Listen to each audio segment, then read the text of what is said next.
Chapter 18. And the Lord appeared to him by the oaks of Mamre as he sat at the door of his tent in the heat of the day. He lifted up his eyes and looked, and behold, 3 men were standing in front of him. When he saw them, he ran from the tent door to meet them, and bowed himself to the earth, and said, O Lord, if I have found favor in your sight, do not pass by your servant. Let a little water be brought, and wash your feet, and rest yourselves under the tree, while I bring a morsel of bread, that you may refresh yourselves, and after that you may pass on, since you have come to your servant.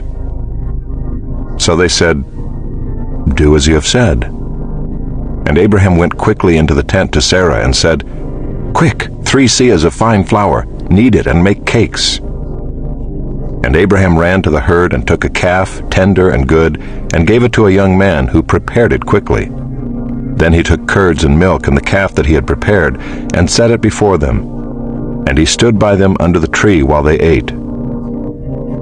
They said to him, Where is Sarah your wife? And he said, She is in the tent. The Lord said, I will surely return to you about this time next year, and Sarah your wife shall have a son. And Sarah was listening at the tent door behind him. Now Abraham and Sarah were old, advanced in years. The way of women had ceased to be with Sarah. So Sarah laughed to herself, saying, After I am worn out, and my Lord is old, shall I have pleasure?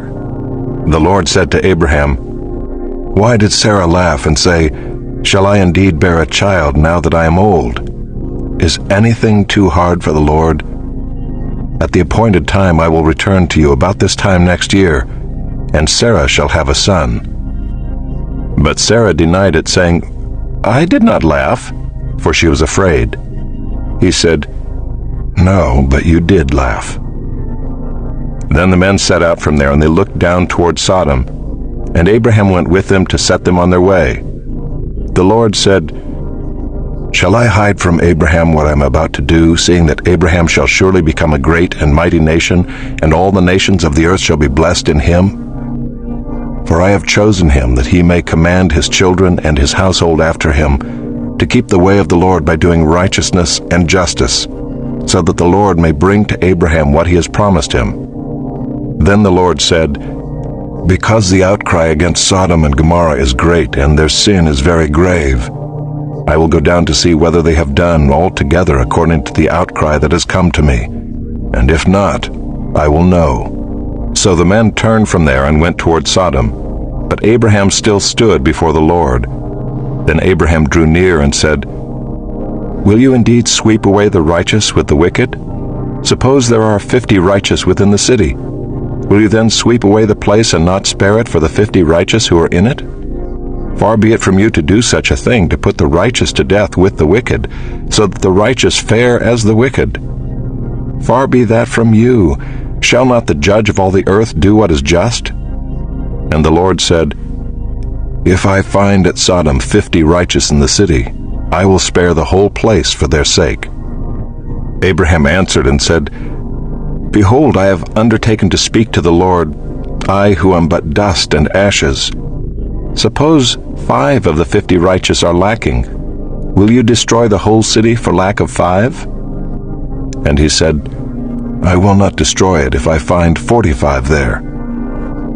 Again he spoke to him and said, Suppose 40 are found there. He answered, For the sake of 40 I will not do it. Then he said, Oh, let not the Lord be angry, and I will speak. Suppose 30 are found there. He answered, I will not do it if I find 30 there. He said, Behold, I have undertaken to speak to the Lord. Suppose 20 are found there. He answered, For the sake of 20 I will not destroy it. Then he said, Oh, let not the Lord be angry, and I will speak again, but this once. Suppose 10 are found there. He answered, For the sake of 10 I will not destroy it. And the Lord went his way when he had finished speaking to Abraham, and Abraham returned to his place.